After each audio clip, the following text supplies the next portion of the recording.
So I was, when I got, the script or whatever, this is for L Word, for the L Word, yes, for the L Word. First of all, yes. I know we're about the same age, kind of, sort of, but like I definitely watched the first round of L Word. I definitely and Queer as did Folk. too. Like I was a big fan.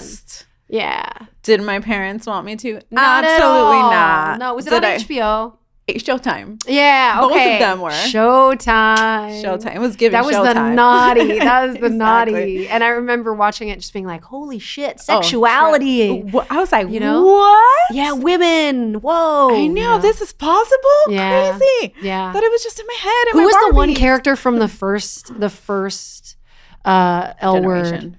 Yeah, who was that one that was a little androgynous, but she was like the Mr. Big?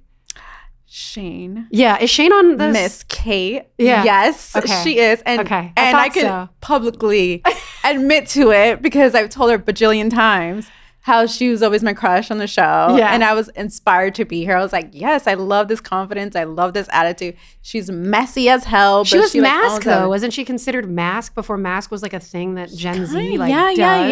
Yeah. She was very like, just kind of like fucking up like the gender norms or whatever. Yeah, and that's what made her so sexy. This, like, I thought, man, like attitude to her. Yeah, she had the Angelina Jolie thing. That's what it was. Yeah, she knows like, it too. Tragically beautiful. Mm-hmm. Yeah, I remember that.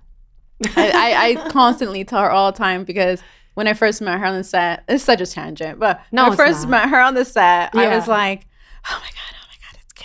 You like had a star. Oh my god, she's like, internally. I have a name. I'm not. I know. She's like, I'm not Shane, I'm Kate, and I was like, you're Shane to me. I love it. But yeah, I saw the script and I was like, oh my god, I used to watch the show, right. And my mom specifically was just like not for it whatsoever. Well, yeah, I mean, I was raised Catholic. Okay, yes. Me too. Dominican Catholic. So as you can imagine, the things that we had to go through. If you're Catholic, yay, good. It was, my family was giving forced. And I was not here for the forcing, It was giving indoctrination. It was giving layered questions, no answer kind of a situation. That's true. That's true. There are not a lot of answers with Catholicism, only because it's based on faith. There's a saying in Catholicism, I think it's like, if you have faith the size of a mustard seed, that you are, basically Catholic enough. Wow. And I do have a problem with that saying, and I think that's why it stuck with me, because it's like, but wait, can we talk about like so many questions? Yeah. So many questions. I know, it's tough. And then when you start asking questions, that's a big no. So or you're being challenging or being hard, Jillian. Stop being so hard. Yeah. But wait, so wow. No, but this is the cool thing. How do you identify with your spirituality while questioning all this stuff about your body, your sexuality, your passions, to model and stuff like that? Like as a young Catholic Dominican girl, like how was that like? Did you know that you were queer like early on, or was that coming later? I didn't know there was a label for it. I didn't know that like it was a thing for that matter. I just thought it was, like we eat cereal in the morning, or like, we have to take a shower every day. Hopefully people are taking a shower every day. Like that's just who I am. And that's, that's what I came on this earth with, these are the tools that I have or whatever. I didn't think it was such a big no or such a big deal for people to like question or ask or whatever. It was just who I am until you enter middle school and everything is questioned. Then you're like, okay, I guess my existence should be put under a microscope. Yeah, thank you. Microscope. This is weird. This doesn't feel weird, but when there's so much people questioning it, then you feel othered, and I think that's where all the questions just start to flood and all the negative thoughts and then you just stop, you quiet it down, and for me, I was believe it or not, I was a very introverted, shy person. Aww. Like I was the fly on the wall. I knew all the gossip, but I didn't express. The wings were fluttering, even though you were the fly. I knew who was dating who. Yeah, I knew all of everything that there is to know. Yeah. But I didn't have like a group of close friends, and and again, I always go back to representation. But like I would look at like television shows or whatever. And go like, I wish I had this kind of group of friends. I wish I had this like slumber party. Me too. I did the same shit. But I didn't. Yeah, girl. I was literally like on the Disney stuff, like praying that I could just be normal. Cause like so many of us are like, I don't know what it is. I was not othered in a way that I think would be traditionally felt, but it was an othering where you were like, I didn't choose this. You know what I mean? Like some of this was very much chosen for me and this path was given to me as privilege, but like, I don't want it, take it back. So, and you feel so much shame about that because everyone around you is like either rooting for you or expecting things of you and they want you to perform in a certain way, like act this way. Like this is what you should act like. And all the while in your mind, you're just looking at representation, visibility. You're like, I just want to feel what this character feels. Yeah, I just want to be seen. Yeah. I just want to live, But see, this is the thing about representation, right? I'm actually unpacking this with you. Yeah. It's kind of like if you saw when you were your age, somebody like yourself, like on the L word, that wouldn't have been shame that you were into. It would have been you, man. I know. And the trippier part is that I am that to someone else, Do you get DMs? Do you get, because I know you're on social media.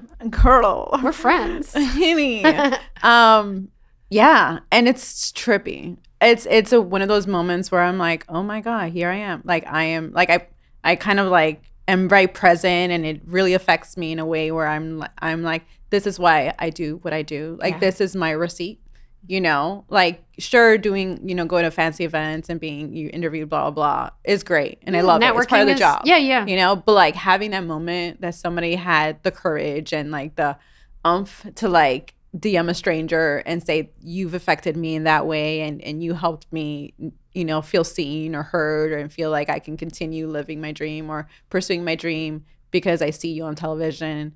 And like, even though like the world is saying no, at least you're saying yes. Woo.